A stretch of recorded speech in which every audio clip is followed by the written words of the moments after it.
장동혁 의원님 질의하십시오. 서울중앙지검장께 묻겠습니다. 현재까지 법무부 장관의 검찰총장에 대한 수사 지휘권 발동은 4번 있었습니다. 그런데 그중에 3번은 문재인 정부에서 있었는데요. 공통점은 모두 사기 전과자의 일방적인 폭로에 근거한 것이고 결국 이것들이 한동안 가짜 뉴스로 국민들을 속였다는 것입니다. 박범계 전 법무부 장관은 2021년 3월 17일 한명숙 전 총리의 9억 원 불법 정치자금 수사 과정에서 제기된 위증 강요 의혹에 대해서 무혐의 처분한 대검의 결정이 잘못됐다고 하면서 관련자들의 기소 여부를 다시 결정하라고 대검 차장에게 수사 지휘를 했습니다. 이게 헌정사상 4번째 수사 지휘권입니다. 이는 한 전 총리에게 불법 정치자금을 건넨 한만호 전 한신건영 대표의 감방 동료였던 한모 씨가 2020년 5월 뉴스타파에 검찰의 거짓 진술을 강요당했다라고 말하면서 이제 시작이 됐습니다. 그런데 결국 이 사건 불기소로 결론이 내려졌습니다. 추미애 전 장관은 2020년 7월 이 채널A 사건 수사팀이 윤석열 검찰총장에게 사건 보고를 하지 말라는 내용의 역대 2번째 수사 지휘권도 발동했습니다.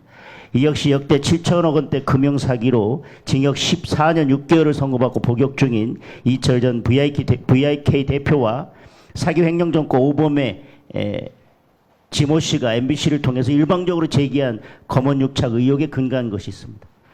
이와 관련해서는 헌정사상 처음으로 검찰총장에 대해서 정직 2개월의 징계까지 내려졌고 이것이 역대 2번째 수사 지휘권이었습니다. 수사 결과 이것은 무죄로 판결이 났고 오히려 민주당 인사와 MBC 관계자 등에 의한 권한유착으로 밝혀졌습니다. 또 추미애 전 장관은 2020년 10월 19일에 라임 사건에서 당시 윤석열 검찰총장을 배제하는 수사 지휘권도 발동이 됐습니다.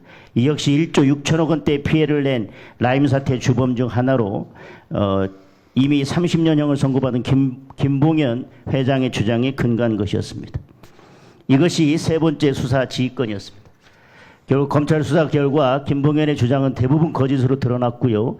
오히려 당시 수사검사가 여권 인사를 봐주려 한 정황까지 있었습니다. 이처럼 문재인 정권은 사기꾼들의 입을 통해서 가짜뉴스를 생산하고 그들이 개혁 대상이라고 주장하는 검찰의 공권력을 동원해서 당시 윤석열 총장과 측근 그리고 야권을 공격하는 도구로 활용했습니다. 심지어 이를 통해서 여권의 비리를 감추고 무마시키려고 했습니다. 문재인 정권 인사들과 가짜뉴스 조작 사건 관련자들이 연관되어 있다면 심각한 문제 아니겠습니까? 거듭 말씀드린 것처럼 제기된 의혹 전반을 빠짐없이 다 살펴볼 계획입니다. 혹시 민주당 인사들과 관련자들 그리고 그 가짜뉴스를 이야기한 사람들이 관련된 정황이 있다면 이에 대해서는 철저한 수사가 이루어져야 될 것이라고 보여집니다. 원칙대로 하겠습니다.